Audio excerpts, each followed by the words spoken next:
ഞാനൊരു 35-40 വർഷത്തോളം കേരളത്തിനകത്ത്, ശരിക്കും പറഞ്ഞാൽ 50 വർഷമായെങ്കിലും ഒരു 10 വർഷം ഞാൻ സന്യാസ ജീവിതത്തിൽ പോയതുകൊണ്ട് അത് കൂട്ടുന്നില്ല. ബാക്കി ഒരു 40 വർഷം പൊതുപ്രവർത്തനം ചെയ്തിട്ടുണ്ട്. ആ 40 വർഷത്തിനകത്ത് ഈ ഒരു അവസാനത്തെ ഒരു 10 വർഷമായിട്ടാണ് ഇപ്പം ഞാൻ ഈ പറയുന്ന കാര്യങ്ങൾ എനിക്ക് പറയാനുള്ള വിവരം ഉണ്ടായത്. നിയമസഭ അല്ലെന്നുണ്ടെങ്കിൽ ലോക്സഭ, ഇവിടെയൊക്കെ നമ്മുടെ ജനപ്രതിനിധികളെ തിരഞ്ഞെടുത്ത് വിടുക, നല്ല ആളുകളെ തിരഞ്ഞെടുത്ത് വിട്ട് നല്ല ഭരണം, അതായിരുന്നു നമ്മൾ എപ്പോഴും കാണുന്നത്, നല്ല ഭരണം. അപ്പോൾ സംശുദ്ധ രാഷ്ട്രീയം ഇങ്ങനെയാണ് നമ്മൾ പറയാറുള്ളത്. അഴിമതിയില്ലാത്ത രാഷ്ട്രീയം, പക്ഷപാതമില്ലാത്ത രാഷ്ട്രീയം, ഇങ്ങനെ. അപ്പോൾ അതിനുള്ള ആളുകളെ തിരഞ്ഞെടുത്ത് വിടാത്തത് കൊണ്ട് മോശപ്പെട്ട ഭരണമാണ് എല്ലാ തവണയും നമ്മൾ അനുഭവിക്കുന്നത്. ഞാനും ഇങ്ങനെ തന്നെയായിരുന്നു വിചാരിച്ചിരുന്നത്. നല്ല ശുദ്ധമായ നല്ല രാഷ്ട്രീയ പ്രവർത്തകരെ തിരഞ്ഞെടുക്കുന്നതിലുണ്ടാകുന്ന നമ്മുടെ പരാജയമായിട്ടാണ് കണ്ടിരുന്നത്. കുറേ നാളിന് മുമ്പാണ് ഞാനിങ്ങനെ ഈ വിഷയങ്ങളെ പറ്റിയൊക്കെ പൊതുപ്രവർത്തനം ഞാൻ 2005 അവസാനിപ്പിച്ച് മനുഷ്യരുടെ കൂടെ പോലും ജീവിക്കണ്ടെന്ന് തീരുമാനിച്ച് ഞാൻ ഹിമാചൽ പ്രദേശിൽ പോയി ഒരു 500 മരം നട്ട് അങ്ങ് ചത്തുപോകാൻ തീരുമാനിച്ചായിരുന്നു. അങ്ങനെ മരമൊക്കെ നട്ട് 5 കൊല്ലം കഴിഞ്ഞ് നാട്ടുകാരെയെല്ലാം ഏൽപ്പിച്ചിട്ട് തിരിച്ചു വന്ന് ആ സമയത്തൊക്കെ ഞാൻ ഈ ഒരു വിഷയം, എന്തുകൊണ്ടാണ് നമ്മൾ ഈ രാഷ്ട്രീയ പ്രവർത്തനം ചെയ്യുമ്പോൾ അല്ലെങ്കിൽ സാമൂഹ്യ പ്രവർത്തനം ചെയ്യുമ്പോൾ നമ്മൾ വിചാരിക്കുന്നത് പോലെ കാര്യങ്ങൾ നടക്കുന്നില്ല, ആ ഒരു മേഖല മനസ്സിലാക്കിയ സമയത്താണ് ഞാൻ ഈ പറയുന്ന സ്ട്രക്ചറൽ എന്ന് പറയുന്ന മേഖലയ്ക്കകത്ത് ചെന്ന് മുട്ടുന്നത്. ഇന്ത്യക്ക് സ്വാതന്ത്ര്യം കിട്ടിയ 1947 ആഗസ്റ്റ് 15 സ്വാതന്ത്ര്യം കിട്ടി. എന്നിട്ട് പിറ്റേ ദിവസം നമ്മൾ പൗരന്മാരായിട്ടാണല്ലോ ഇരിക്കുന്നത്.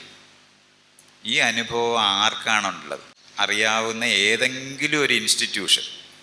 മനുഷ്യർക്ക് സാധാരണഗതിയിൽ ഇടപെട്ട് അന്ന് നമ്മൾ ജീവിക്കുന്നത് വില്ലേജ് ഓഫീസാണ്, അത് കഴിഞ്ഞ് പോലീസ് സ്റ്റേഷനാണ്, അത് കഴിഞ്ഞ് അഡ്മിനിസ്ട്രേഷൻ എന്ന് നമ്മൾ പറയുന്ന സെക്രട്ടേറിയറ്റിൻ്റെ ഭാഗമായിട്ടുള്ള സ്ഥലം, കോടതി, സ്കൂള്, ഇത്രയാണല്ലോ നമുക്കറിയുന്ന സ്ഥാപനങ്ങൾ. ഏറ്റവും അടുത്തറിയുന്നത് നമ്മുടെ വീടാണ്. ഇവിടെ എവിടെങ്കിലും ആർക്കെങ്കിലും ഈ 1947 ആഗസ്റ്റ് 16 ഇനി അത് പോട്ടെ, 1950 നമ്മൾ റിപ്പബ്ലിക്കായിട്ട് ഡിക്ലെയർ ചെയ്തതിന് ശേഷം എവിടെങ്കിലും ആർക്കെങ്കിലും ഒരു ജനാധിപത്യ പൗരബോധ അനുഭവം ആർക്കെങ്കിലും ഉണ്ടായിട്ടുണ്ടോ? ഇങ്ങനൊരു സംഭവം ഉണ്ടായിട്ടേ ഇല്ല. ആകെപ്പാടെ ഒരു 300-400 പേരെ ചിലപ്പോൾ ആ റെഡ് ഫോർട്ടിനകത്ത് ഉണ്ടായിരുന്ന ആ കൊടി ഉയരുന്ന കണ്ടിട്ട് ഇച്ചിരി പൂടെയൊക്കെ എണ്ണീറ്റ് നിന്നിട്ടുണ്ടാകും. അത്രയും പേർക്ക് മാത്രമായിരിക്കും ഈ സ്വാതന്ത്ര്യ അനുഭവം ഉണ്ടായിട്ടുള്ളത്. അത് ഇതുവരെ നമുക്ക് അനുഭവിച്ചിട്ടേ ഇല്ല. എന്നിട്ട് നമ്മൾ അന്ന് തൊട്ട് ശ്രമിക്കുകയാണല്ലോ. നമ്മളിങ്ങനെ ഈ ഭരണം നന്നാക്കാനായിട്ട് ഭയങ്കര പണിയല്ലേ നമ്മളെല്ലാം ചെയ്തുകൊണ്ടിരിക്കുന്നത്. ഏതെങ്കിലും നമുക്കറിയുന്ന ഒരു രാഷ്ട്രീയ പാർട്ടിക്കകത്ത് ജനാധിപത്യപരമായ പെരുമാറ്റമുണ്ടോ? അവരാണേലും മാറ്റേണ്ടത്. ഒന്നും സംഭവിച്ചിട്ടില്ല. നമ്മൾ ഒരു വിഷമവും വേണ്ട. നമ്മൾ കുടം കമത്തി വെച്ച് വെള്ളം കോരിക്കൊണ്ടിരിക്കുകയാണ്, അല്ലെങ്കിൽ മൂട് പോയ കുടത്തിൽ വെള്ളം കോരുക. ഇതാണ് ഈ സംഭവിച്ചുകൊണ്ടിരിക്കുന്നത്. ഇത് മാറ്റാനൊരു ശ്രമം നടന്നിട്ടില്ലേ? ഉണ്ട്. അതാണ് ഭരണഘടന. ആ കോൺസ്റ്റിറ്റ്യൂവൻ്റ് അസംബ്ലി എന്ന് പറയുന്നത് അന്ന് ചെയ്തെടുത്ത എന്ന് പറഞ്ഞാൽ ഉള്ളതിൻ്റെ മുകളിലൊരു ക്യാപ്പ് ഇടുക എന്ന് പറയുന്നതാണ്. അവിടെ ഇരുന്ന അവസ്ഥയ്ക്ക് ഒരു ക്യാപ്പ് ഇടുക എന്ന് പറഞ്ഞാൽ ഒരു പരവതാനി വിരിച്ച സകല അഴുക്കവും അടിയിലുണ്ട്, ഒന്നും പോയിട്ടില്ല, അതിന് മുകളിൽ വിരിച്ചിട്ടേ ഉള്ളൂ. ആ ഒരു മെക്കാനിസത്തിനകത്ത് നമ്മൾ ഇതുവരെ ജനാധിപത്യത്തിൻ്റെ എന്തെങ്കിലും പ്രാക്ടീസസ് ഉള്ള ഒരു ഇൻസ്റ്റിറ്റ്യൂഷൻ പോലും സത്യത്തിൽ നമുക്ക് ഉണ്ടാക്കാൻ കഴിഞ്ഞിട്ടില്ല. ഉണ്ടാക്കാൻ ശ്രമിച്ചിട്ടുണ്ടോ? ഉണ്ട്. അത് പഞ്ചായത്താണ്. ആ പഞ്ചായത്ത് എന്ന് പറയുന്നത് ത്രിതല പഞ്ചായത്താണ്. അതെന്നാ ഉണ്ടാക്കാൻ ശ്രമിച്ചത്? നമ്മൾ ഒരു 40 വർഷത്തിന് ശേഷമാണ്, ഇന്ത്യക്ക് സ്വാതന്ത്ര്യം കിട്ടിയ 40 വർഷത്തിന് ശേഷമാണ് ത്രിതല പഞ്ചായത്ത് എന്ന് പറഞ്ഞ കൺസെപ്റ്റ് കൊണ്ടുവരുന്നത്. അതിൽ തന്നെ ഗ്രാമപഞ്ചായത്ത് നമ്മൾ പറയുന്നതാണ് ആകെപ്പാടെ ഇതുവരെ നമ്മൾ അല്പം ചെയ്തെടുത്തിട്ടുള്ളത്. ബാക്കി ഒരു ബ്ലോക്ക് പഞ്ചായത്ത് നിങ്ങൾ കേട്ടിട്ടില്ലേ? ജില്ലാ പഞ്ചായത്ത്, നിങ്ങൾ അതെന്തിനാണെന്ന് ആരെങ്കിലും ആലോചിച്ചിട്ടുണ്ടോ? കാരണം അത് നോക്കൂത്തിയാണ്. ബ്രിട്ടീഷുകാർക്ക് അല്ലെങ്കിൽ രാജാവിന്, ഏതെങ്കിലും ഒരു രാജാവിന് സമാന്തരമായി അവിടെ പരിശോധിക്കാനും നോക്കാനും വേണ്ടി ബ്രിട്ടീഷുകാർ ഡിവൈസ് ചെയ്ത ഒരു സാധനമാണ് ഈ വില്ലേജ് ഓഫീസ്, തഹസീൽദാരുടെ ഓഫീസ്, കളക്ടറേറ്റ്, ഗവർണർ. എലക്ഷൻ നടക്കുന്നില്ലെന്ന് വെച്ചോ, അടുത്ത 10-30 വർഷം എന്തെങ്കിലും വ്യത്യാസം നിങ്ങൾ അനുഭവിക്കുന്ന വിചാരിക്കുന്നുണ്ടോ? ചിലവ് കുറയും, നമ്മൾ എക്സ്പെൻഡിച്ചർ, എലക്ഷൻ്റെ ചിലവ് കുറയും. വേറൊന്നും സംഭവിക്കത്തില്ല. കാരണം ഭരണം നടക്കുന്നുണ്ട്, അതിന് നമ്മളൊന്നും വേണ്ട, തിരഞ്ഞെടുപ്പേ ആവശ്യമില്ല. തിരഞ്ഞെടുത്തവർ നോക്കുകുത്തിയായിരിക്കുക എന്നുള്ളത് മാത്രമാണ് സത്യത്തിലുള്ളത്. ഇവിടെ രാജാക്കന്മാർ വികസിപ്പിച്ചിട്ടുള്ള സംവിധാനങ്ങളും അവരെ നിയന്ത്രിക്കാൻ വേണ്ടി സമാന്തരമായി ബ്രിട്ടീഷുകാരുണ്ടാക്കിയ സംവിധാനങ്ങളും ചേർന്ന് ഭരണമാണ് നടന്നുകൊണ്ടിരിക്കുന്നത്. ജനാധിപത്യത്തിൽ ഭരണമില്ല. അത്രയാണ് എനിക്ക് നിങ്ങളോട് പറയാനുള്ളത്. ജനാധിപത്യത്തിൽ ഭരണമില്ല. പിന്നെന്താ ഉള്ളത്? സേവനവും ക്രമീകരണവുമാണുള്ളത്. സർവീസിനാണ് നമ്മൾ ജനാധിപത്യത്തിനകത്ത് നമ്മുടെ ആവശ്യങ്ങൾ ക്രമപ്പെടുത്തി നമുക്ക് സേവനം നൽകാനാണ് നമ്മൾ ജനപ്രതിനിധികളെ തിരഞ്ഞെടുക്കുന്നത്, ഭരിക്കാനല്ല. പക്ഷെ നിങ്ങൾ ആരെങ്കിലും എപ്പോഴെങ്കിലും ഭരിക്കാനല്ലാത്തവരെ നേതാക്കന്മാരെയൊക്കെ നമ്മൾ എന്താ ചെയ്തേ? ബ്രിട്ടീഷുകാർക്ക് പകരം, രാജാവിന് പകരം ഒരു 10-25 പേരെ രാജാക്കന്മാരാക്കുക എന്നുള്ളതാണ് നമ്മൾ ഈ ചെയ്തുകൊണ്ടിരിക്കുന്നത്. ഇവിടുത്തെ സെക്രട്ടേറിയറ്റിൽ പോയിരുന്നാൽ നിങ്ങൾ വിചാരിക്കുന്നുണ്ടോ നമ്മൾ ഇത്രയും പേരും കൂടെ അവിടെ പോയിരുന്നാൽ നല്ല ഭരണം ഉണ്ടാകുമെന്ന്? നല്ല രാജാവില്ല, നല്ല പോലീസില്ല, നല്ല IAS-കാരനില്ല, നല്ല ജഡ്ജിയില്ല.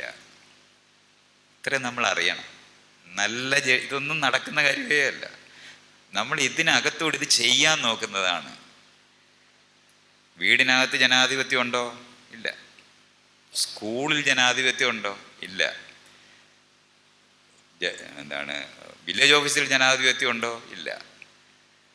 സെക്രട്ടേറിയറ്റ് ജനാധിപത്യം ഉണ്ടോ? ഇല്ല.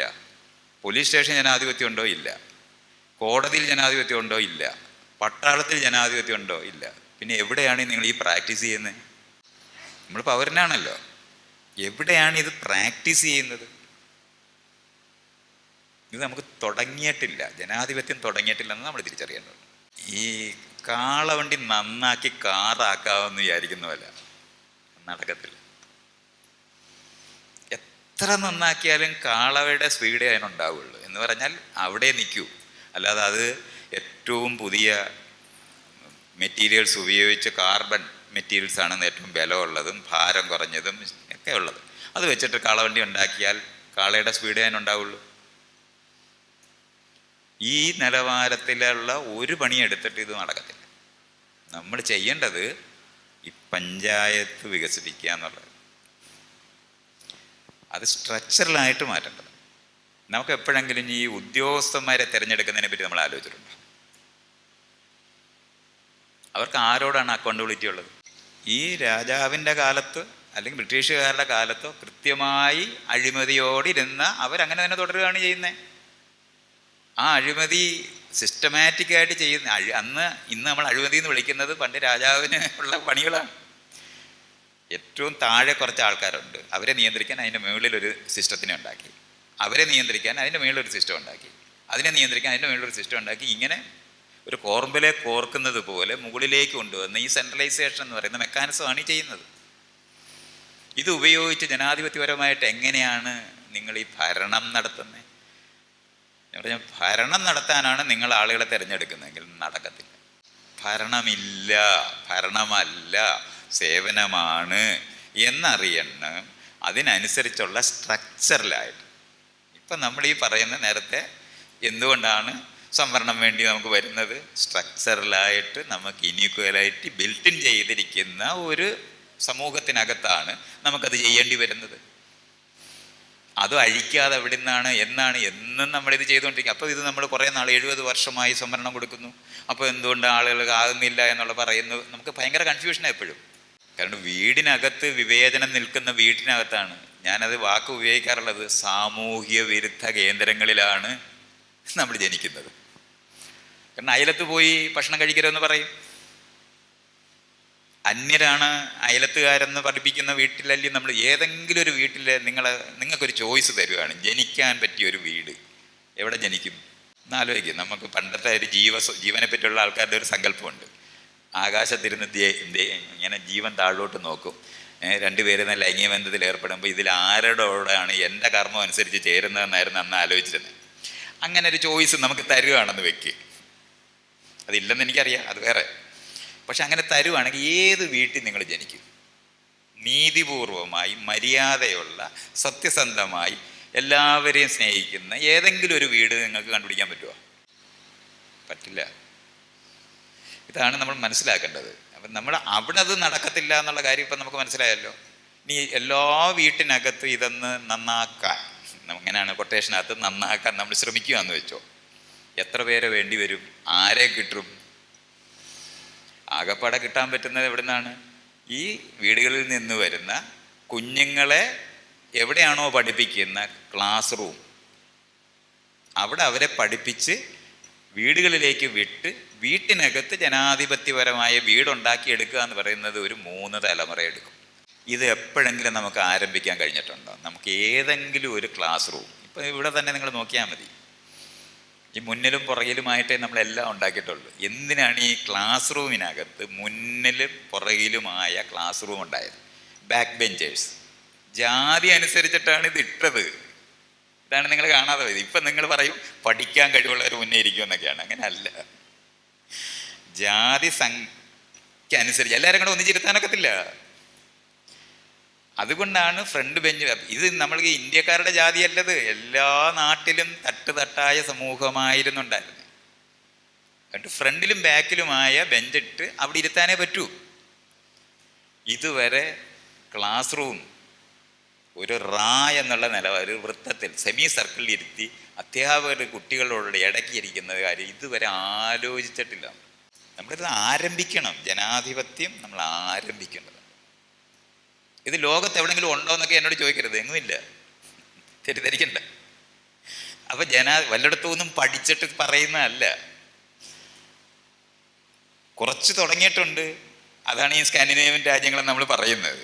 കാരണം അവർക്ക് കോളനൈസേഷൻ നടന്നിട്ടില്ലാത്ത രാജ്യങ്ങളാണ്, അന്യർ വന്ന് ഭരിക്കാത്ത രാജ്യങ്ങളാണ്. അവിടെയാണ് അല്പമെങ്കിലും ജനാധിപത്യ പൗരബോധം ഉണ്ടാകുന്ന മനുഷ്യരെ ഉൽപ്പാദിപ്പിക്കുന്ന ക്ലാസ് റൂം ഉണ്ടാക്കിയെടുക്കാൻ കഴിഞ്ഞിട്ടുള്ളത്. ഇതൊരു വരി. അടുത്തത് പറഞ്ഞാൽ ബ്രിട്ടീഷുകാർ ആണ് ഇന്ത്യയിലെ ഈ ജനാധിപത്യം എന്നല്ല ആധുനിക ക്ലാസ് റൂംസ് ആരംഭിച്ചത്. അവരെന്തിനാണ് ക്ലാസ് റൂം ആരംഭിച്ചത്? ഇന്ത്യക്കാർക്ക് ഭരിക്കണമെന്നുണ്ടെങ്കിൽ ബ്രിട്ടീഷുകാർ മുഴുവൻ പേരും കൂടെ ഇവിടെ വന്നാലും ഭരിക്കാൻ പറ്റത്തില്ല, അത്ര വലുതാണ്.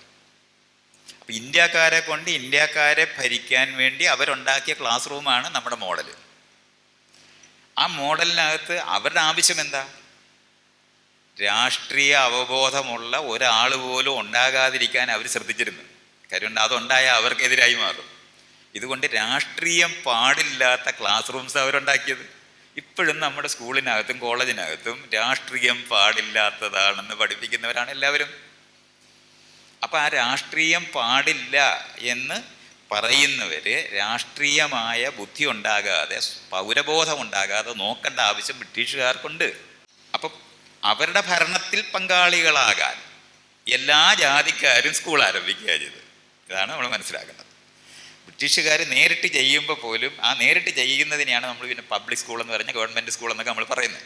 ബാക്കി മുഴുവനും ഭരണത്തിൽ പങ്കാളിത്തം ഉറപ്പാക്കുന്ന യുക്തിക്കകത്താണ് നമ്മൾ ഈ ക്ലാസ് റൂമിനകത്തുനിന്ന് പോയിട്ടുള്ളത്. അപ്പോൾ എന്തു പറ്റി? ഈ ക്ലാസ് റൂമിനകത്താണ് നമ്മൾ ഈ പറയുന്ന ഈ ഉണ്ടായ വീട്ടിൽ നിന്ന് വരുന്ന ആളുകളെ പൗരബോധമുള്ള ആൾക്കാരാക്കി തിരിച്ച് വീട്ടിലേക്ക് വിട്ട് വീട് ട്രാൻസ്ഫോം ചെയ്യേണ്ടത് ഇവിടുന്നാണ്.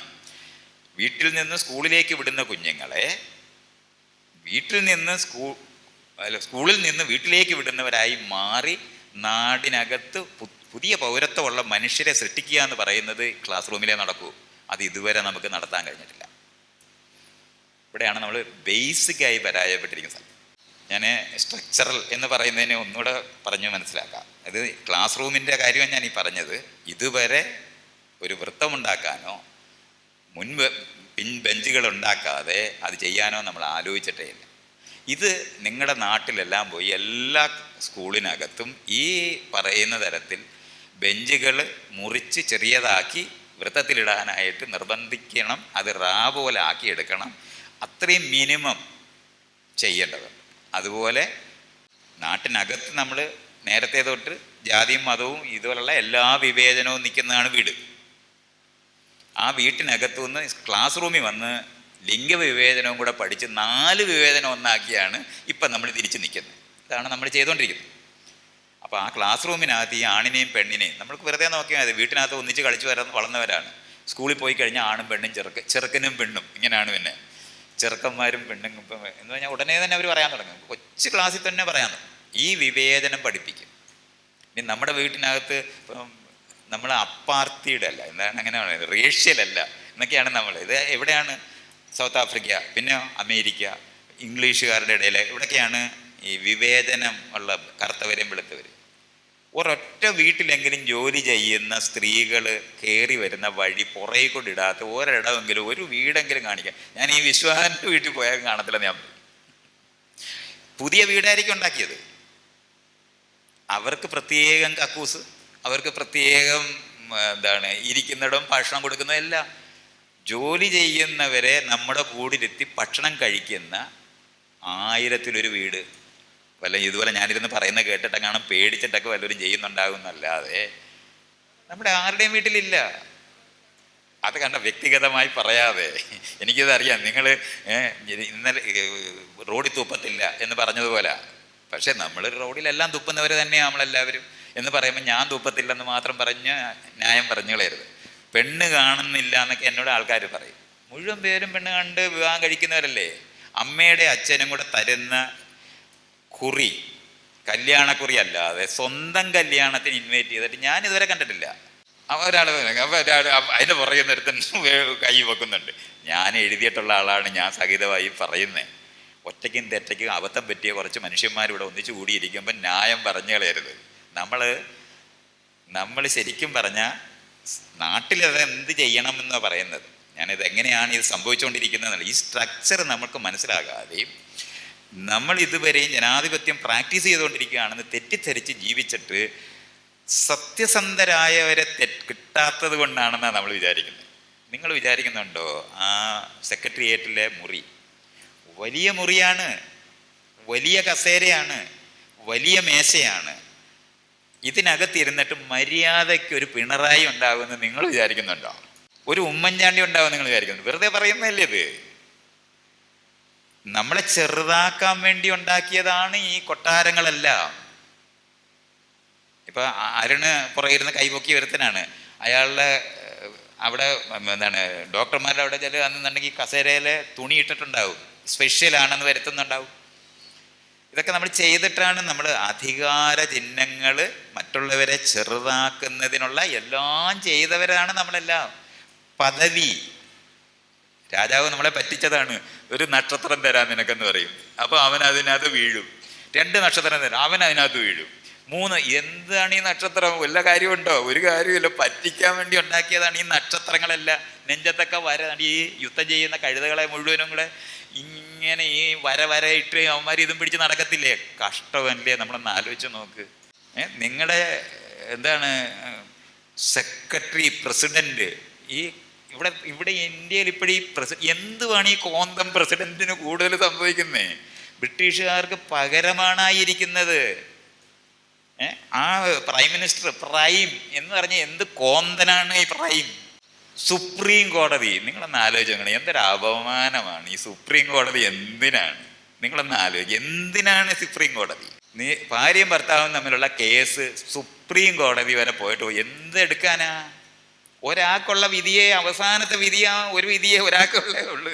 2 പേർക്കും കൂടെ പറ്റുന്ന ഒരു വിധി ലോകത്ത് ഇതുവരെ കണ്ടുപിടിച്ചിട്ടില്ല. ഇത് ആദ്യത്തെ പഞ്ചായത്തിൽ തീരണം നമുക്കിതല്ല. ഇപ്പം ഈയിടയ്ക്ക് ഒരു ഇനിഷ്യേറ്റീവ് ഉണ്ടാക്കിയിട്ടുണ്ട്. നമ്മുടെ ഭാര്യ ഭർത്താക്കന്മാരും അയലത്തുകാരും തമ്മിലുള്ള വഴക്കൊക്കെ പഞ്ചായത്തിൽ തീർക്കണമെന്ന്. അത് നമ്മൾ വികസിപ്പിക്കണം. നമ്മൾക്ക് കേരളത്തിനകത്ത് വികസിച്ചിട്ടുള്ള ജനാധിപത്യ ബോധം ലോകത്തെങ്ങും ഇല്ല. നിങ്ങൾ അത്രയും അറിയണം. നമ്മൾ വളരെ പക്ഷേ ജാതി കൃത്യമായി ആചരിക്കുന്ന ജനാധിപത്യവാദികളാണ് കേട്ടോ, മറക്കണ്ട. നേരത്തെ പറഞ്ഞ ഗോത്രത്തിനെ പറ്റിയൊക്കെ ഇവിടെ പറഞ്ഞില്ലേ? അതൊക്കെ ഇവിടെ പറഞ്ഞത് കൊണ്ടാണ് ഞാൻ അതിനെപ്പറ്റി ഡീറ്റെയിൽ ആയിട്ട് ഞാൻ പറയുന്നില്ല. അതിനകത്ത് ഗ്രൂപ്പിനകത്ത് നിൽക്കുന്നവർ തന്നെയാണ് നമ്മൾ. പക്ഷേ വളരെയധികം മറ്റുള്ള കാര്യങ്ങളിനകത്തൊക്കെ ചിന്തിച്ചിട്ടുള്ളവരും കൂടെ. ഇത്രയും ജനാധിപത്യപരമായിട്ടുള്ള ഒരു സ്ഥലമൊന്നും അധികം ഇല്ല. വ്യത്യസ്തതകളുള്ള മനുഷ്യർ ഒന്നിച്ചിരിക്കുന്ന ഒരു സ്ഥലവും കൂടെയാണ് കേരളം. നമുക്ക് ഞാൻ ഈ വടക്കേ ഇന്ത്യൻ ഈ എന്താണ് ഗുജറാത്തികളോ അല്ലെന്നുണ്ടെങ്കിൽ UP-ക്കാർ ഭരിക്കാത്ത ഒരു രാജ്യം കിട്ടിയായിരുന്നെങ്കിൽ ഞാനിവിടെ ഇടപെട്ടേനെ. പക്ഷെ ഇപ്പം നമ്മൾ ഇടപെട്ട എന്നെ അവർ ക്ലിപ്പിട്ട് ജയിലിലിട്ട് കളയും. പിന്നെ വെറുതെ അവിടെ കിടന്ന് ചത്തുപോയി, ഇവിടെ ഇരുന്ന് നിങ്ങളുടെ തീയതി നുണയെങ്കിലോ എനിക്ക് പറയാൻ പറ്റും, അതുപോലും കഴിയാതായി പോലും എന്ന് പേടിച്ചിട്ടാണ് അതൊക്കെ പറയുന്നത്. സത്യസന്ധമായിട്ട് പറഞ്ഞാൽ സോവിയറ്റ് യൂണിയൻ പിരിയുന്ന പോലെ പിരിയാവുന്ന ഒരു തലവായത്. വേറെ ഒന്നും കൊണ്ടല്ല, ബ്രിട്ടീഷ് വിരുദ്ധത കൊണ്ട് ഒന്നിച്ചു പോയവർ മാത്രമാണ് നമ്മൾ, അല്ലാതെ നമ്മൾ വേറൊരു തരത്തിലും യോജിച്ചിട്ടുള്ളവരല്ല. ഇതൊക്കെ നമ്മൾ അങ്ങനെ അറിയണം. ഇതൊരു നമ്മളിത് ആളുകൾ മനസ്സിലാക്കുന്നത് എങ്ങനെയാണ്? വാർഡെന്ന് പറയുന്നത് മുകളിലാണ് പഞ്ചായത്തെന്ന്, പഞ്ചായത്തിൻ്റെ മുകളിലാണ് താലൂക്ക് എന്നാണ്, താലൂക്കിൻ്റെ മുകളിലാണ് ജില്ല എന്നാണ്, ജില്ലയുടെ മുകളിലാണ് സംസ്ഥാനം എന്നാണ്, സംസ്ഥാനത്തിൻ്റെ മുകളിലാണ് കേന്ദ്രം. ആരാണ് ഈ കേന്ദ്രം? അങ്ങനെയല്ല. ഇത് നമ്മുടെ ദശയൊക്കെ ശരീരത്തിനകത്ത് കോശമെല്ലാം മാറ്റിയിട്ട് മൈത്രേയനോട് ഇരിപ്പുണ്ടെന്ന് പറയാൻ പറ്റുമോ? അതിൻ്റെ പാട്ടിന് പോവും, അതിൻ്റെ കൂടെ. നമ്മുടെ ഇൻ്റഗ്രൽ പാർട്ടാണ്. സർക്കിളുകളാണ് ഈ വികസിക്കുന്നത്, അല്ലാതെ സ്ട്രക്ചറലായിട്ട് മേപ്പോട്ടല്ല. സ്റ്റേറ്റുകളുടെ ഓരോ സംസ്ഥാനത്തിൻ്റെ യൂണിയനാണ് നമ്മൾ യൂണിയൻ ഗവൺമെൻറ്റാണ്, കേന്ദ്ര ഗവൺമെൻറ് അല്ല. നമ്മൾ of the people, by the people, for the people എന്ന് പറഞ്ഞിട്ട് നമ്മൾ തിരഞ്ഞെടുത്ത ആളുകളെ പിരിച്ചുവിടാൻ ഏത് കോന്തനാടാ ഈ കേന്ദ്രം? ഇത്രയും ചോദിക്കേണ്ടതില്ലേ? നമ്മുടെ പ്രതിനിധികളെ തിരഞ്ഞെടുത്ത അവരെ പിരിച്ചുവിടാൻ ആരാടാ ഉള്ളത് എന്ന് ചോദിക്കാത്ത എന്താ നിങ്ങൾ? കേന്ദ്രം അങ്ങ് പിരിച്ചുവിടും എന്നാ പറയുന്നത്. അവൻ ആരടാ എന്നുള്ള ഈ ചോദ്യം നമുക്ക് ഫെസിലിറ്റേറ്റ് ചെയ്യാൻ, നമ്മുടെ ജീവിത നിലവാരം ഉയർത്താൻ സൗകര്യങ്ങൾ തരുന്നതാണ് ഈ യൂണിയൻ ഗവൺമെൻറ്, അല്ലാതെ അവർ നമ്മളെ ഭരിക്കാനല്ല. ബ്രിട്ടീഷുകാരുടെ അതേ കോപ്പിരാട്ടി റിപ്പബ്ലിക് ഡേയ്ക്കകത്തും ഇൻഡിപെൻഡൻസ് ഡേയിലും ഇതേപോലെ കാണിച്ചുകൊണ്ടിരിക്കുകയല്ലേ? ഈ വൈസ്രോയ്ക്ക് പകരം കയറിയിരിക്കുകയാണ് ഈ പ്രസിഡന്റ്. 350 മുറിയുള്ള വീട്ടില് എന്തിനാണ് അവനകത്തിരിക്കുന്നവന്മാർ? അത് മുഴുവൻ ആൾക്കാർക്ക് താമസിക്കാൻ കൊടുക്കരുതോ? നിങ്ങൾ മനസ്സിലാക്കാനുള്ളത് അമ്പലവും പള്ളിയും മാത്രമല്ല, ഈ കോളേജും ഈ സ്കൂളും ഈ രാഷ്ട്രീയ പാർട്ടിയൊക്കെ മ്യൂസിയത്തിൽ വെക്കേണ്ടതാ. അങ്ങനെ അത് മനസ്സിലാക്കേണ്ടത്. ഇത് നമ്മൾ അഴിച്ചു പണിഞ്ഞേ പറ്റൂ. നമ്മൾ വിചാരിക്കുന്ന പോലല്ല. പഞ്ചായത്ത് ഉണ്ടാക്കിയെടുക്കണം, അവിടെ തീരണം. നമ്മുടെ ഭാര്യാഭർത്തർ വഴക്ക്, അയലത്തുകാരനുമായിട്ടുള്ള വഴക്ക് പഞ്ചായത്തിൽ തീരണം. അതിന് മേളിലോട്ട് പോകുക എന്ന് പറയുന്നത്, മേളിലോട്ടങ്ങ് ആരുമില്ല, അവിടെ തീരണം. കോടതി, ഈ മജിസ്ട്രേറ്റ് കോടതി, ജുഡീഷ്യൽ മജിസ്ട്രേറ്റ് കോടതി, ജില്ലാ കോടതി, ഹൈക്കോടതി, സുപ്രീം കോടതി, ഇതൊക്കെ രാജാക്കന്മാരും സെൻട്രലൈസ് ചെയ്യണമെന്ന് ആഗ്രഹിച്ച ആൾക്കാരുണ്ടാക്കിയ സിസ്റ്റമാണത്. അത് ജനാധിപത്യവൽക്കരിക്കാൻ നിങ്ങൾക്ക് പറ്റത്തില്ല. കോടതിയിൽ കോന്തന്മാർ ഇപ്പോഴും ഈ കൈ ഇങ്ങനെ വിരിച്ചു നിർക്കും കോട്ടിട്ട് കൊടുക്കാൻ. അവിടെയാണ് നിങ്ങൾ ജനാധിപത്യം വിടുന്നത്. ഇതുവരെ ഇതുപോലൊരു കസേര കൊടുത്തിട്ടില്ല ആ കോടതിക്കകത്ത് ചെല്ലുന്ന ആൾക്കാർക്ക്. എവിടെയാണ് നിങ്ങൾക്ക് ജസ്റ്റിസ്? 4 കോടി കേസാണ് അവിടെ കെട്ടിക്കിടക്കുന്നത്.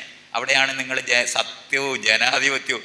ഈ ഇരിക്കുന്നവന്മാർ മുഴുവൻ നേരത്തെ പറഞ്ഞ ബ്രാഹ്മണിക്കൽ 400 കുടുംബത്തിൻ്റെ കയ്യിലാണ് ഈ കോടതികൾ മുഴുവനും. 400 കുടുംബത്തിൻ്റെ 3 തലമുറ. 2ാമത്തെ തലമുറയാണ് ഇപ്പം ഇരിക്കുന്ന ചീഫ് ജസ്റ്റിസ്. ഇനി അയാളുടെ മോൻ ഇപ്പം തന്നെ വക്കീലാണ്, അവനും അവിടെ തന്നെ എത്തും. നിങ്ങൾ വിചാരിക്കുന്ന പോലെ അല്ല. സ്ട്രക്ചറലായിട്ട് ഇതൊന്നും അഴിക്കാൻ പറ്റിയിട്ടില്ല. നമുക്കിതിൻ്റെ ഈ 2 സ്റ്റേറ്റ് തമ്മിൽ അഭിപ്രായ വ്യത്യാസം ഉള്ളപ്പോൾ അതിനൊരു ആർബിട്രേഷൻ ആവശ്യമുണ്ട്. അത്രയാണ് അവിടെ ആവശ്യമുള്ളത്. അല്ലാതെ ഈ സുപ്രീം കോടതി ഒന്നും ആവശ്യമൊന്നുമില്ല, ഹൈക്കോടതി ആവശ്യമില്ല. നമുക്ക് വേണ്ടത് പഞ്ചായത്തിനകത്ത് തീരാവുന്ന 80% കേസ് പഞ്ചായത്തിൽ തീരണം. അത് കഴിഞ്ഞിട്ടുള്ള ജില്ലകൾ തമ്മിലുള്ള അഭിപ്രായ വ്യത്യാസങ്ങൾ പറഞ്ഞു തീർക്കുന്നതാണ്. സ്റ്റേറ്റിനൊരു ആർബിട്രേഷൻ്റെ ഒരു സ്ഥലം വേണം. അത് തന്നെ എല്ലാവരെയും കേൾക്കുന്ന. നിങ്ങൾക്കറിയാമോ, സുപ്രീം കോടതിയിൽ വാക്കൊക്കെ കയറാൻ നമുക്ക് പറ്റത്തില്ല, അവരെടുത്തെറിയും. നിങ്ങളൊരു സാധനം കൊണ്ടുപോയാൽ. ഞാൻ പോയിട്ടുണ്ട് അവിടെ. ഇത്ര ജനാധിപത്യ വിരുദ്ധമായ ഒരു കേന്ദ്രം പ്രപഞ്ചത്തിലില്ല ഈ സുപ്രീം കോടതി പോലെ. ഇത്ര അഴിമതി നിറഞ്ഞ ഒരു സ്ഥാപനം വേറെ ഇല്ല ഈ കോടതികൾ പോലെ. അതൊക്കെ നടക്കുന്നത് മുഴുവൻ ഇതും അനങ്ങിയിട്ടില്ല, ഇതുവരെ അറിഞ്ഞിട്ടില്ല. ഇന്ത്യക്ക് സ്വാതന്ത്ര്യം കിട്ടിയ കാര്യവും നമ്മൾ അറിഞ്ഞിട്ടില്ല. നമുക്ക് പൗരബോധം എന്താണെന്ന് അറിഞ്ഞൂടാ. നമ്മുടെ വിചാരം നമ്മൾ പോയി വോട്ട് കൊടുത്തിട്ട് വീട്ടിൽ പോയി കിടന്ന് ഉറങ്ങായ ജനാധിപത്യ പൗരബോധമായെന്നാണ്. റോഡിലൊരു പൈപ്പ് പൊട്ടിക്കിടക്കുന്ന അത് നന്നാക്കി തീരുന്നത് വരെ ഇടപെടേണ്ട ഉത്തരവാദിത്വമുള്ളവനാണ് പൗരൻ. പൗരൻ്റെ ഗുണം എന്താണ്? ഉത്തരവാദിത്വം, കടമ, അവകാശം. ഇത് 3 ഉള്ളവരാണ്. അവകാശം നമ്മൾ പറയും, മറ്റേ 2 മിണ്ടത്തില്ല. ഇത് നിങ്ങൾ കൃത്യമായിട്ട് അറിയണം. അവകാശബോധം നമുക്ക് മനസ്സിലായിട്ടുണ്ട്, അത് വേണ്ടതാണെന്നറിയാം. കാരണം കിട്ടിയാൽ ലാഭമാണല്ലോ. ഉത്തരവാദിത്വം എടുക്കത്തില്ല. ഒരു നാട്ടിനകത്തൊരു പ്രശ്നം, റോഡ്, നമ്മുടെ വീടിൻ്റെ മുന്നിൽ ടാറ് ചേർക്കാതെ റോഡ് പണിയുന്ന സമയത്ത് നമ്മളെല്ലാവരും കണ്ടുകൊണ്ടിരിക്കും. വീട്ടിൽ വന്ന് പറയും, ബസ് സ്റ്റോപ്പിൽ നിർത്തിയില്ലെങ്കിൽ വീട്ടിൽ വന്ന് പറയും. ഞാനിത് പലതവണ പറഞ്ഞിട്ടുള്ളതാണ്, എന്നാലും ഒന്നുകൂടെ പറയുക. ബ്രിട്ടീഷുകാരാണ് ഈ ബസ് ഉണ്ടാക്കി ഇന്ത്യയിലോട്ട് കൊണ്ടുവന്നത്. അതിനകത്ത് പരാതിപ്പെട്ടി, കംപ്ലൈൻറ്റ് ബോക്സ് ഉണ്ട്. ഒരു പരാതി മലയാളി പോട്ടെ ഇന്ത്യക്കാരൻ എഴുതിയിട്ടുണ്ടാവും നിങ്ങൾ വിചാരിക്കുന്നുണ്ടോ? അവർക്ക് അറിഞ്ഞുപോലും കൂടെ അത് എന്തിനാണെന്ന്. കാരണം പൗരബോധം ഉണ്ടായിരുന്ന ഒരു സമൂഹത്തിനകത്താണ് ആ ബസ് ഉണ്ടാക്കിയത്. അതുകൊണ്ടാണ് അവരതിനകത്ത് കംപ്ലൈൻറ്റ് ബോക്സ് വെച്ചത്. പരാതികൾ കാണും. പരാതി പറഞ്ഞാൽ നമ്മുടെ പണി കഴിഞ്ഞു പോകുമെന്ന് അറിയുന്ന പ്രജകളാണ് നമ്മൾ. പരാതിപ്പെടുന്ന കുറ്റപ്പെടുത്തുന്നതിന് തുല്യമാണെന്നും അത് നഷ്ടം ഉണ്ടാക്കുന്നതാണെന്ന് അറിയുന്നവരാണ് നമ്മളെല്ലാവരും. ഇതുകൊണ്ടാണ് നമുക്ക് ഒരിക്കലും ഒരു പരാതി എഴുതാൻ, പരാതി എഴുതിയാലും ആരും നോക്കത്തില്ലെന്ന കാര്യം നമുക്കറിയാം. പക്ഷെ അങ്ങനെയല്ലത്. ഇതുപോലെ തന്നെയാണ് നമ്മുടെ അളവ്, മെഷർമെൻറ്റ്. പണ്ട് ഒരു ഗ്ലാസ് എന്ന് പറഞ്ഞാൽ അതിൻ്റെ പുറത്ത് അടയാളപ്പെടുത്തുക, എത്രയാണ് ഇത്, എത്ര മില്ലിയാണ് ഇതിനകത്തെന്ന്. ഇന്ന് നമുക്ക് ഒരൊറ്റ ഇന്ന് ഒരു കപ്പ്, അവർ പറയുന്ന 6 കപ്പ് വെള്ളം ചേർത്ത് വേണം ഇത് കുഴയ്ക്കാൻ, ഗോതമ്പ് കുഴയ്ക്കാനെന്ന് പറയും. 6 കപ്പ് എന്ന് പറഞ്ഞാൽ നമ്മളവിടോട്ട് പോയ 1000 തരത്തിലാണ് കപ്പ് ഇരിക്കുന്നത്. രണ്ട് മെഷർമെൻ്റ് എന്ന് പറയുന്നത് ഇതുവരെ നമുക്ക് അറിഞ്ഞൂടാ. സ്റ്റാൻഡർഡൈസേഷൻ എന്ന് പറയുന്നത് ഇല്ലാതായി കളഞ്ഞു. 2 ടീസ്പൂൺ മരുന്ന് കഴിക്കണമെന്ന് ഡോക്ടർ കുറിക്കും. ഏത് ടീസ്പൂൺ? കാരണം ഇത് എങ്ങനെയാണ് ഇതിൻ്റെ വലിപ്പം കുറയ്ക്കാൻ പറ്റുമെന്നുള്ളതായിരുന്നു നമ്മൾ റിസർച്ച് ചെയ്തിട്ടുള്ളത്. എന്ന് പറഞ്ഞാൽ ടാറില്ലാത്ത റോഡ്, കോൺക്രീറ്റ് ഇല്ല എന്ന് ഞാൻ സിമെൻറ്റ് ചേർക്കാത്ത കോൺക്രീറ്റ്, വലിപ്പമില്ലാത്ത കപ്പുകൾ, ഇതെല്ലാം ഉണ്ടാക്കാനാണ് നമ്മൾ റിസർച്ച് ചെയ്തിട്ടുള്ളത്. അല്ലാതെ സ്റ്റാൻഡർഡൈസേഷൻ എന്ന് പറയുന്നത് മണ്ടന്മാരുടെ പണിയാണെന്നാണ്. അതങ്ങനെ പലരും പറയും. അതൊന്നും ആവശ്യമില്ലെന്ന് എല്ലാവർക്കും അറിയാം. ഇങ്ങനെ പോയ ഒരു സമൂഹത്തിൻ്റെ യുക്തികൾക്കകത്താണ് നമ്മൾ ജീവിക്കുന്നത്. ഇത് അഴിക്കാതെ പറ്റത്തില്ല. നിങ്ങൾ ഇനിയും ചെയ്യേണ്ടത്, ഇനി ഉണ്ടാക്കുന്ന വീടുകൾ, നിങ്ങൾക്ക് പരിചയമുള്ളൊരു വീട്ടിനകത്ത് ഈ വിവേചനപരമായ വീട്, അടുക്കള വീടിൻ്റെ ഫ്രണ്ടിലുണ്ടാകണം. എല്ലാവർക്കും അങ്ങനെയാണ്. മറ്റു പെണ്ണുങ്ങളെ വല്ലവനും അടിച്ചുകൊണ്ട് പോകും, അയലത്തുകാരൻ അടിച്ചുകൊണ്ട് പോകും, കൂട്ടുകാരൻ അടിച്ചുകൊണ്ട് പോകുമെന്ന് പേടിച്ചിട്ട് അവരെ പുറകിലിടണമെന്ന് വിചാരിച്ചവൻ്റെ യുക്തിയാണ് ഈ പുറകിൽ കൊണ്ടുപോയി ഇടുന്നത്. പിന്നെ പെണ്ണുങ്ങൾ കാശിന് കൊള്ളത്തില്ല എന്നുള്ള കാര്യം എല്ലാവർക്കും പണ്ടേ തന്നെ അറിയാം. ഇപ്പം എന്താണ്, രവിചന്ദ്രനൊക്കെ ആണെന്നുണ്ടെങ്കിൽ അത് കൃത്യമായിട്ട് പറഞ്ഞു തരും, നമ്മൾ ഉത്ബോധിപ്പിച്ച് പഠിപ്പിച്ചും തരുമല്ലോ എങ്ങനെയാണ് കാശിന് കൊള്ളത്തില്ലെന്നുള്ളത്. അപ്പോൾ അതുകൊണ്ട് ആ തരത്തിലുണ്ടാക്കുന്ന സ്ത്രീകളെയും വിവേചനപരമായിട്ടുണ്ടാക്കുന്ന നമ്മുടെ കൂടെ ജോലി ചെയ്യുന്നവരെ ശരീരം കൊണ്ട് പണിയെടുക്കുന്നത് അടിമകളുടെ പണിയായി മാറിയതുകൊണ്ടാണ് അത് അപമാനകരമായി മാറിപ്പോയത്. അവരെ നിയന്ത്രിക്കുന്ന യുക്തികൾ വന്നപ്പോഴാണ് നമ്മൾ ഈ പറയുന്ന സ്ട്രക്ചറൊക്കെ ഉണ്ടായത്. ഒരു കൂട്ടരെ വേറൊരു കൂട്ടര് കീഴടക്കി ഭരിക്കാൻ വേണ്ടി ഉണ്ടാക്കിയതാണ് ഈ സംവിധാനങ്ങൾ മുഴുവനും. ഇതുകൊണ്ട് ഇവിടെ എഴുതി വെച്ചിട്ടുണ്ട്. എന്ത് കുന്തമാണ് അതിൻ്റെ ഫ്രണ്ടിൽ എഴുതിയിരിക്കുന്നതെന്ന് എനിക്ക് മനസ്സിലായില്ല. എന്താണത്? നിങ്ങളൊന്ന് തന്നെ ആലോചിക്കുക. ഇവിടെ ഇരിക്കുന്ന അപമാനമാണ് എനിക്ക്. നിങ്ങൾ വായിച്ചോ അത് എന്താണെന്ന്? നിങ്ങൾക്ക് ആർക്കെങ്കിലും മനസ്സിലായോ അതെന്താണെന്ന്? എന്തുവാണത്? എന്തുവാണ് ഈ അഭിമാനം? ഓണർ എന്താണത്? എന്തുവാണത്?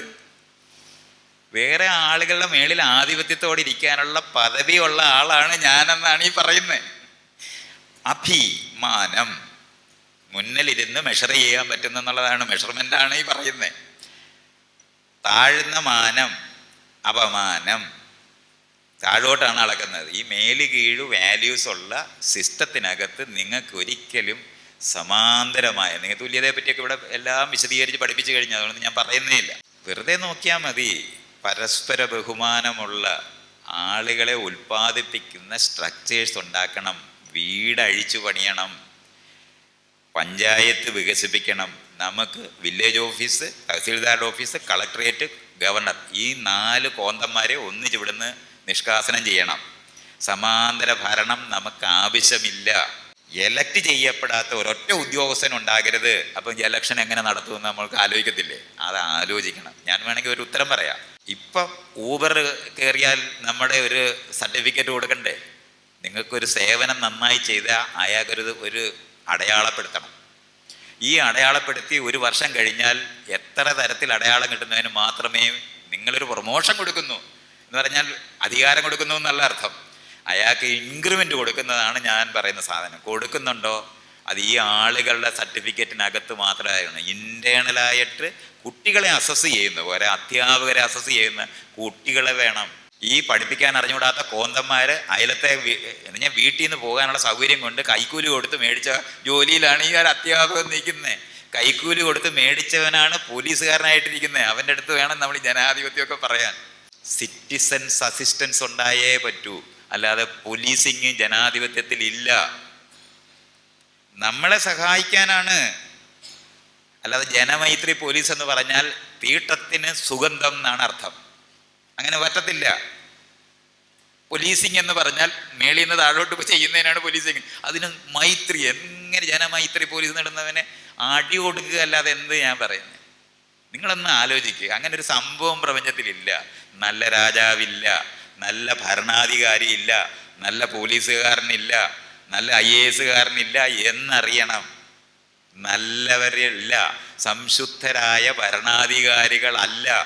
ഭരണമില്ലാതെ ക്രമീകരണവും സേവനവുമുള്ള സിസ്റ്റം ഡെവലപ്പ് ചെയ്യുന്നത് എങ്ങനെയാണെന്നാണ്. സിസ്റ്റം ഇല്ലാതിരിക്കുന്ന കാര്യമല്ല ഈ പറയുന്നത്. പുതിയ സിസ്റ്റം പരസ്പരമായിട്ട് നിങ്ങൾ ചെന്നാൽ നിങ്ങൾക്ക് സേവനം തരുന്ന മെക്കാനിസം എങ്ങനെയാണ് ചെയ്തെടുക്കേണ്ടതെന്നുള്ളതാണ്. അതിനുള്ള സംവിധാനമുള്ള ഇടങ്ങൾ രൂപപ്പെടുത്തണമെന്നാണ്. അത് നമ്മൾ വീട് തൊട്ട് ഈ കോടതികളെല്ലാം അഴിയണം. ജൂറി സിസ്റ്റം ഇല്ലാത്ത ഒരു കോന്തൻ ഇരുന്നിട്ട് ഹൈക്കോടതി എന്നാണ് പറയുന്നത്. ഒരുത്തൻ കോടതിയിൽ ഒറ്റ ഒരുത്തനാണ്, അപ്പം ഹൈക്കോടതിയാണ്. എന്ത് ഹൈക്കോടതി? പ്രിജുഡീഷ്യലായിട്ട് ഇത്ര പ്രിജുഡീഷ്യലായ ഇടങ്ങളില്ല. അവരെല്ലാവരും കൂടെ ചേർന്ന് നിങ്ങളെല്ലാം കൂടെ ഭരിച്ച് നന്നാക്കി കളയുമെന്ന് നിങ്ങൾ വിചാരിക്കുന്നുണ്ടെങ്കിൽ കഷ്ടം.